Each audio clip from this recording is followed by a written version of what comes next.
the 5th chapter, verse 6 through 7. Mark, the 2nd chapter, verse 1 through 5. 1 Peter, that's in the Old Testament, over by Revelation. New Testament. I know some of y'all fighting. There's a 1 Peter, there's got to be another one, right? 1 Peter 5, 6 through 7. St. Mark, the 2nd chapter, verse 1 through 5. I'm going to tie all this in. We're going to glory. Read. Humble yourselves, therefore, under the mighty hand of God, Read the that Bible. he may exalt you in due time. That he may do what? Exalt you in due That he time. may exalt you in due time. Read the Bible. Casting all your care upon him. Casting all your care upon him. For he careth for you. Is that all right with you all? How many of you cares? If your Bible is not too simple, you got to put a little line under all. Casting all your care upon him, for he careth with a TH on the end of it, meaning a continuation. Is that all right? Give me the book of St. Mark, 2nd chapter, verse 1 through 5. And again, he entered into Capernaum after some days. After some days. And it was noised that he was in the house. Read the Bible. And straightway many were gathered together, insomuch that there was no room to receive them, no, not so much as about the door. Read. And he preached the word unto them. He didn't crack any jokes. He preached the word unto them. Read the Bible. And they come unto him. They come unto him. Bringing one sick of the palsy, which was born of 4. 4 men were carrying him. Read the Bible. And when they could not come nigh unto him for the press, Read. they uncovered the roof where he was. And when they had broken it up, they let down the bed wherein the sick of the palsy lay. When Jesus saw their faith, he said unto the sick of the palsy, Son, thy sins be forgiven thee. God. Skip down to verse 9. Whether it is easier to say to the sick of the palsy, thy sins be forgiven thee, or to say, Arise, and take up thy bed and walk. Come on. But that ye may know, that the Son of Man hath power on earth to forgive sins, he said to the sick of the palsy, I say unto thee, Arise and take up thy bed and go thy way into thine house. Read the Bible. And immediately he arose, took up the bed, and went forth before them all. And so much that they were all amazed and glorified God, saying, We never saw it on this fashion. We've never seen it like that before. You ought to look at somebody, help me announce my little thought this morning. Just look at somebody, give a real big smile. Tell them, say, listen, I can handle that too. That's what Jesus said, I can handle that too. Oh, God, I can handle that too. Woo. Stay with me. You know what the Lord with the Holy Ghost gave me? He said, you don't have to go to the dictionary. So I'm going to give you what to say this morning. He said that the word that is a word. It gives no name or title to anything. Yet it identifies a thing or gives reference to a specific thing or object. You can go to a restaurant. You may go down the buffet line. You may not know what all that is, but you just give me some of that. Wait, you over in France, and they got all that, this and that, and you don't have to, I don't want none of that. No, give me some of that.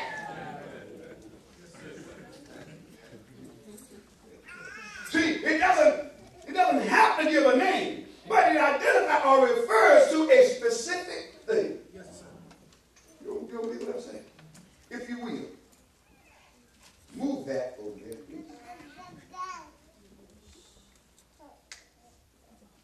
Somebody said, he moved a glass of water. I didn't have to call it water. I just told him to move that. Now, will you bring that back over?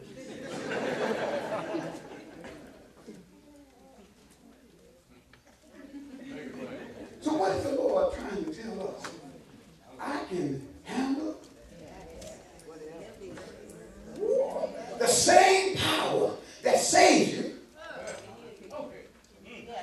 Somebody said, well, preacher, I want to get saved. But the doctor said I got cancer. You said, I can handle that too.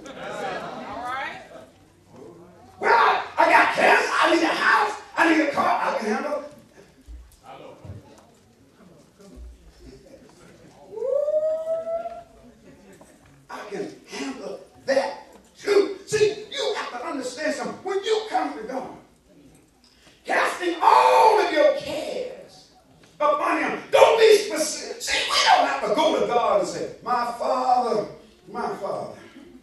I need a new car. Jesus, touch my back. Touch my knee is hurting. God, I got this pain in the back of my neck. Now, I don't know why it is, but something hit me in my side every now and then, and I feel it over here. You know, all you got to do is, Lord, take care of all of that.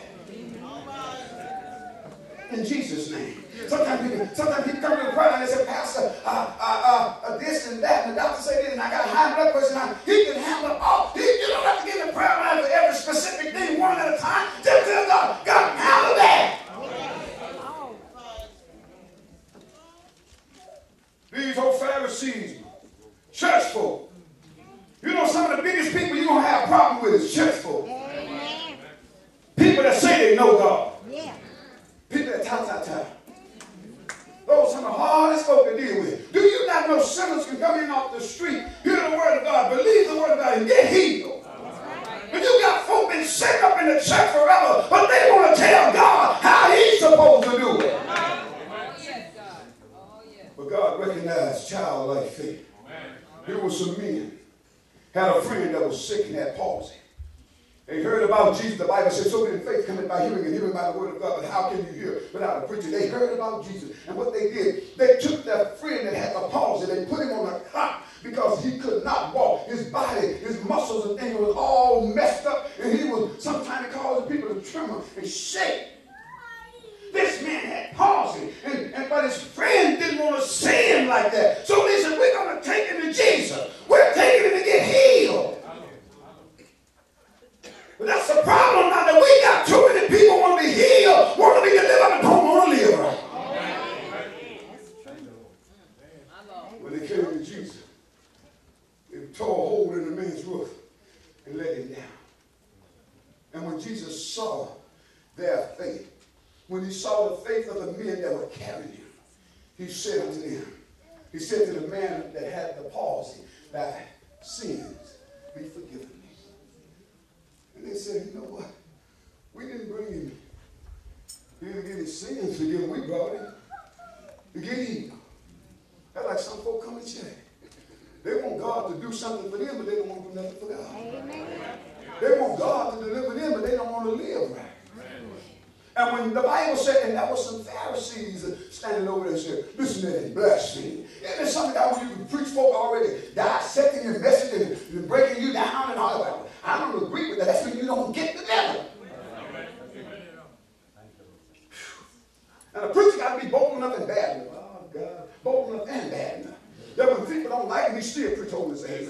Style, love you, hug you, kiss you, bless you, and everything. Still send you that. Besides, you want to get right here, bless you, and help you go to glory. Amen. Don't change his message. Have a message for Sunday night. Woo! Hell is hot. Or put good in offering. Sunday night, the message, hell is hot. Hell is still hot. Here this man, but this man had a problem, and his friends wanted him healed. And they brought him to Jesus. And Jesus said, listen, man, thy sins be forgiven thee.